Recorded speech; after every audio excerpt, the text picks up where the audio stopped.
Shivraj sir, ಈ ರಿಜಿಡ್ನೆಸ್ ಇದೆಯಲ್ಲ, ಅಂದ್ರೆ ಕನ್ನಡವನ್ನ ಮಾತ್ರ ಮಾತನಾಡಬೇಕು, ಕನ್ನಡವಲ್ಲದೆ ಬೇರೆ ಭಾಷೆಯನ್ನ ಮಾತನಾಡಬಾರ್ದು, ಇದು ಹೊರಗಿನಿಂದ ಬಂದವರಿಗೆ ದಬ್ಬಾಳಿಕೆ ಅನ್ನೋ ರೀತಿಯಲ್ಲಿ ಕಾಣ್ತಾ ಇದೆ.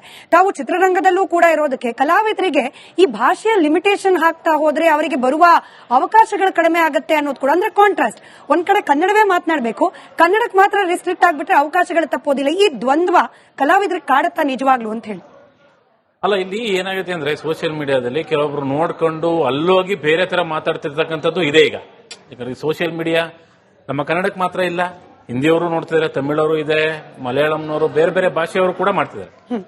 ಸೊ ಅಲ್ಲಿ ಇಲ್ಲಿ ವೈರಲ್ ಆಗಿದ್ದನ್ನ ಅಲ್ಲೂ ನೋಡ್ತಾರೆ. ಕನ್ನಡ ಗೊತ್ತಿಲ್ಲ ಅಂತಂದಾಗ ನಾವೇನೋ ಮಾತಾಡ್ತೀವಿ ಅಂತಂದ್ರೆ, ಕನ್ನಡ ಗೊತ್ತಿಲ್ಲ ಅಂತಂದ್ರೆ ಬೇಡಪ್ಪ ನಿಮ್ಮೂರಿಗೆ ನೀವು ಹೋಗು ಅಂತ ಹೇಳ್ಬಿಟ್ಟು ನಾವು ಹೇಳ್ತೀವಿ ಅಂತಂದಾಗ ಅದನ್ನ ಇಟ್ಕೊಂಡು ಇಲ್ಲಿ ಏನೋ ದರ್ಪ ತೋರಿಸ್ತಿದ್ದಾರೆ, ಅವ್ರ ಭಾಷೆ ಇಟ್ಕೊಂಡು ಹಿಂಗ್ ಮಾಡ್ತಾರೆ ಅಂತ ಬೇರೆ. ಈಗ ಮುಂಬೈಲಾಗಿರ್ಬೋದು ಹಿಂದಿ ಮಾತಾಡೋರು, ತಮಿಳ್ ಮಾತಾಡೋರು, ಮಲಯಾಳಂ ಮಾತಾಡೋರು ದರ್ಪ ತೋರಿಸ್ತಾರೆ ಅಂತ ಅನ್ಬೋದು.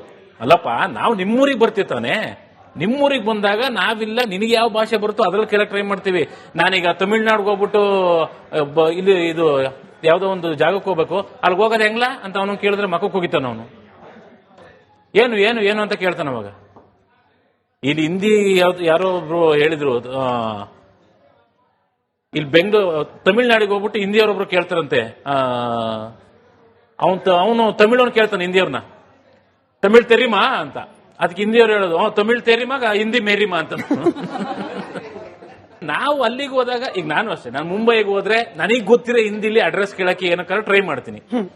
ಈಗ ತಮಿಳ್ನಾಡಿಗೆ ಹೋದ್ರೆ ನನಗೆ ತಮಿಳ್ ಬರಲ್ಲ, ಆದ್ರೂ ಅವ್ರಿಗೆ ಹೆಂಗೋ ಅಣ್ಣ ಹಿಂಗ ಪೋಣೋ ಹಂಗ ಪೋಣೋ ಹೆಂಗ ಪೋಣೋ ನಂಗೆ ಗೊತ್ತಿಲ್ಲ, ಈ ಅಡ್ರೆಸ್ ಸಿಕ್ಬಿಡಪ್ಪ ಅಂದ್ಬಿಟ್ಟು ನಾನು ಅವ್ರು ಕೇಳ್ತೀನಿ. ಬಟ್ ಅವ್ರು ಮಾತಾಡೋದು ನನ್ಗೆ ಅರ್ಥ ಆಗುತ್ತೆ, ನನಗೆ ಬರಲ್ಲ ಮಾತಾಡಕ್ಕೆ. ಆದ್ರೆ ನಾನು ಟ್ರೈ ಮಾಡ್ತೀನಿ ಅಲ್ಲಿಗೆ ಹೋದಾಗ. ನೀವು ಇಲ್ಲಿಗೆ ಬಂದಾಗ ನಿಮ್ ಭಾಷೆನೇ ಮಾತಾಡ್ಕೊಂಡು, ನಮಗೆ ನಿಮ್ ಭಾಷೆ ಮೇಲೆ ದ್ವೇಷ ಇಲ್ಲ, ಅಥವಾ ನಿಮ್ ಭಾಷೆನ ನಾವು ದ್ವೇಷ ಮಾಡ್ತಾ ಇಲ್ಲ, ನಮಗೆ ನಮ್ಮ ಭಾಷೆ ಮೇಲೆ ಪ್ರೀತಿ ಐತೆ, ನಮ್ಮ ಭಾಷೆ ಮೇಲೆ ಗೌರವ ಇದೆ. ಸೊ ನೀವು ಇಲ್ಲಿಗೆ ಬಂದಾಗ ಇಲ್ಲಿ ದುಡಿತೀರಾ, ಇಲ್ಲಿ ತಿಂತೀರಾ, ಇಲ್ಲಿ ಗಾಳಿ ಸೇವನೆ ಮಾಡ್ತಿದ್ದೀರಾ, ಎಲ್ಲಾನು ಮಾಡ್ತಿದ್ದೀರಾ, ಕಲ್ತ್ಕೊಳ್ಳಿ ಇಲ್ಲಿದ್ನ, ತಪ್ಪೇನಿದೆ? ನಿಜ.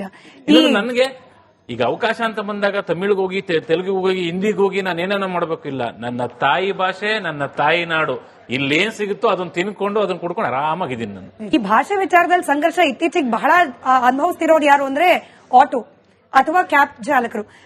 ಗೌರವ್ ಅವರು ಅದೇ ಒಂದು ಕಂಟೆಂಟ್ ಇಟ್ಕೊಂಡು ಇತ್ತೀಚೆಗೆ ಒಂದು ಏನು ವಿಡಿಯೋ ಬಂತು.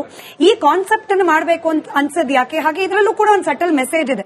ಅಂದ್ರೆ ಕೇವಲ ಆಟೋ ಅಥವಾ ಕ್ಯಾಬ್ ಚಾಲಕರದ್ದು ಮಾತ್ರ ಅಲ್ಲ, ಕನ್ನಡವನ್ನು ಉಳಿಸೋದು ಬೆಳೆಸೋದು ಬೇರೆಯವ್ರದ್ದು ಅನ್ನೋ ಒಂದು ಸಂದೇಶ ಕೂಡ ಕೊಡೋ ಪ್ರಯತ್ನ ಮಾಡ್ತಿದ್ದೀರಿ. ಈ ಕಾನ್ಸೆಪ್ಟ್ ಬಂದಿದ್ದು ಹೇಗೆ ಅಂತ ಬೇಸಿಕಲಿ?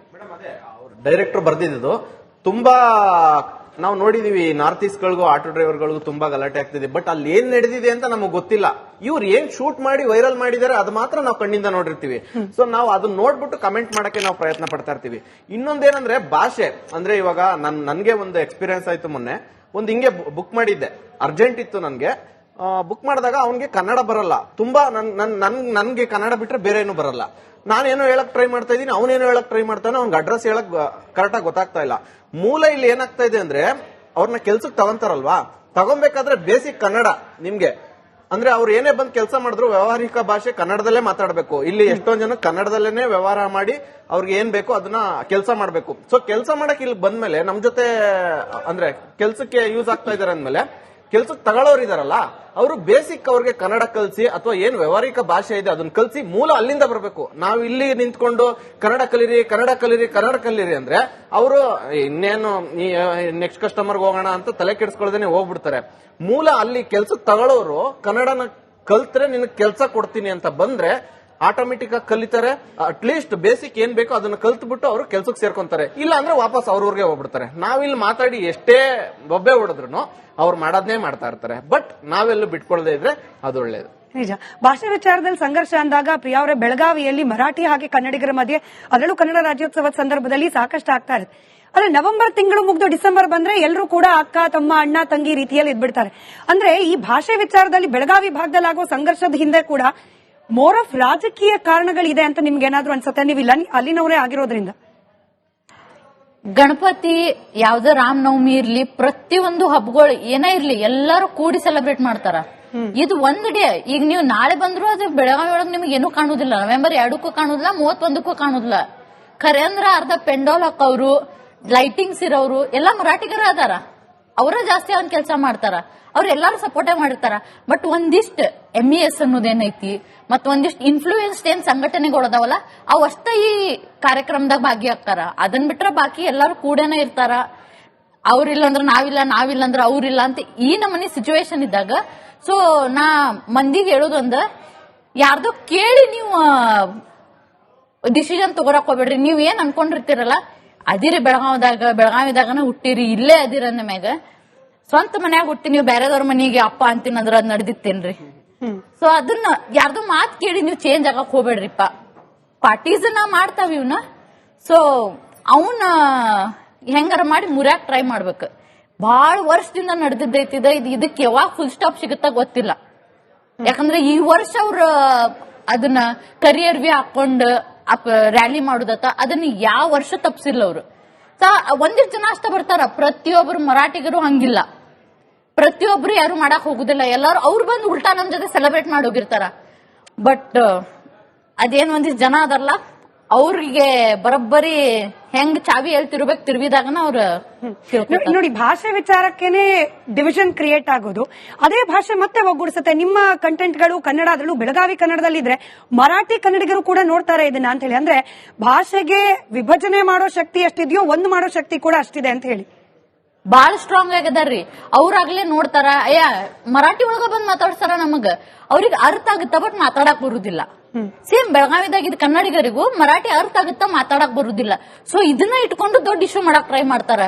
ನೀ ಹೆಂಗ್ ಮಾತಾಡ್ಲಿಲ್ಲಪ್ಪ, ಬಾರ್ಡರ್ದಾಗಿರ್ತಿ ಅಂದ್ರ ಅರ್ಥ ಆಕೇತಿ, ಅದನ್ನ ರಿಪ್ಲೈ ಮಾಡಕ್ ಬರುದಿಲ್ಲ. ನಿನ್ಗೂ ಅದ್ ಕೆಪಾಸಿಟಿ ಐತಲ್ಲ, ಅರ್ಥ ಮಾಡ್ಕೋರು ಅಷ್ಟೇ, ತಿಳ್ಕೊಬೇಕು ಅದನ್ನ.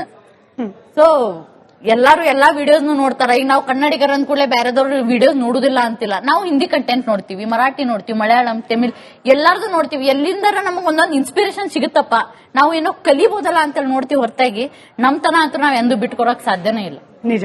ಭವ್ಯ ಅವರ ಬೆಂಗಳೂರಿನ ಕನ್ನಡವನ್ನ ಕಂಗ್ಲೀಷ್ ಅಂತ ಕರೆದು ಬಿಡ್ತಾರೆ. ಅಂದ್ರೆ ಇಂಗ್ಲಿಷ್ ಅನ್ನ ಸ್ವಲ್ಪ ಅಲ್ಲಲ್ಲಿ ಬಳಕೆ ಮಾಡ್ಕೊಂಡು ಕನ್ನಡ ಮಾತಾಡೋದು ಅಂತೇಳಿ.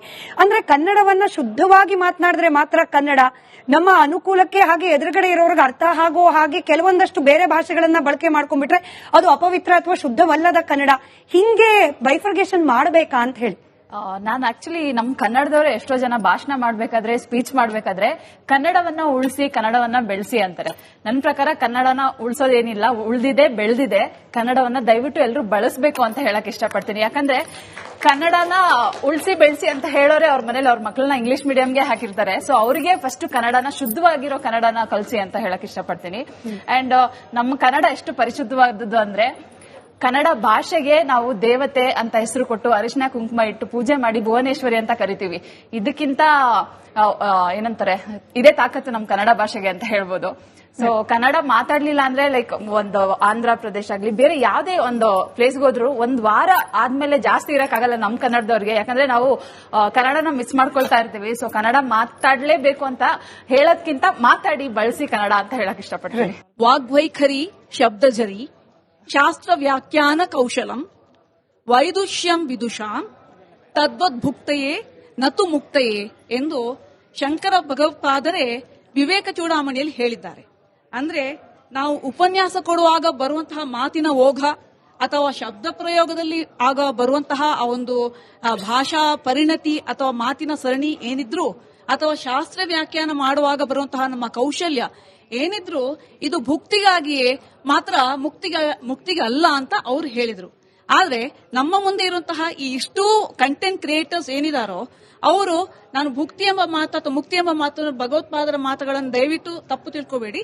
ಇಲ್ಲಿ ಇವರು ನಮ್ಮ ನೆಲದ ಸ್ಥಳೀಯ ಆ ಒಂದು ಸಂಸ್ಕೃತಿ, ಆ ಸೊಗಡು ಏನಿದೆಯೋ ಅದಕ್ಕೆ ಕನೆಕ್ಟ್ ಹಾಕೊಂಡು ಅದರಲ್ಲೇ ಅವರು ಇದ್ದುಕೊಂಡು, ಮಾತ್ರವಲ್ಲ ಈ ಒಂದು ಸಂಸ್ಕೃತಿ ಇದು ಬೇರೆಯವರಿಗೂ ಗೊತ್ತಾಗ್ಲಿ ಅಂತ ಅದರ ಬಗ್ಗೆನೇ ಅವರು ತಮ್ಮ ಒಂದು ವೃತ್ತಿಯನ್ನ ಮಾಡ್ಕೊಂಡಿದ್ದಾರೆ. ಅದು ಪ್ರವೃತ್ತಿ ಆಮೇಲೆ ವೃತ್ತಿಯಾಗಿದೆ ಅಂತ ನನ್ನ ಒಂದು ಅಂಬೋಣ. ಹೀಗಾಗಿ ಇವರಿಗೆ ನಾನು ಮೊದಲಿಗೆ ಧನ್ಯವಾದಗಳು ಹಾಗೂ ಅಭಿನಂದನೆಗಳನ್ನ ತಿಳಿಸ್ತಾ ಇದ್ದೀನಿ. ಆಮೇಲೆ ಭಾಷೆ ಎಂಬುದು ಒಂದು ಹೃದಯದ ಭಾವನೆಗಳ ಭಾಷೆ. ಒಂದು ಕವಿ ಹೇಳಿದ್ದಾರಲ್ಲ, ಹಾಡು ಹಾಡು ಹಾಡು ಹಳೆಯದಾದರೇನು ಭಾಷೆ ನವನವೀನ, ಎದೆಯ ಭಾವ ಹೊಮ್ಮುವುದಕ್ಕೆ ಭಾಷೆ ಹೊರತು ತಾನ. ಅಲ್ಲಿ ಸ್ವಲ್ಪ ನಂದು ಮಿಸ್ಟೇಕ್ ಆಗಿರ್ಬೋದು, ಬಟ್ ನನ್ನ ಭಾವ But ಏನು correct ಅಂತ ಆಗಿದೆ. ನನ್ನ ಭಾವನೆ ಏನಂತ ನಿಮ್ಗೆ ಅರ್ಥ ಆಗಿದೆ. ಹೀಗಾಗಿ ಭಾಷೆ ಎಂಬುದು ನಾವು ನಮ್ಮ ಭಾವನೆಗಳನ್ನ ವ್ಯಕ್ತಪಡಿಸೋದಕ್ಕೆ ಇರುವಂತಹ ಒಂದು ಮಾಧ್ಯಮ.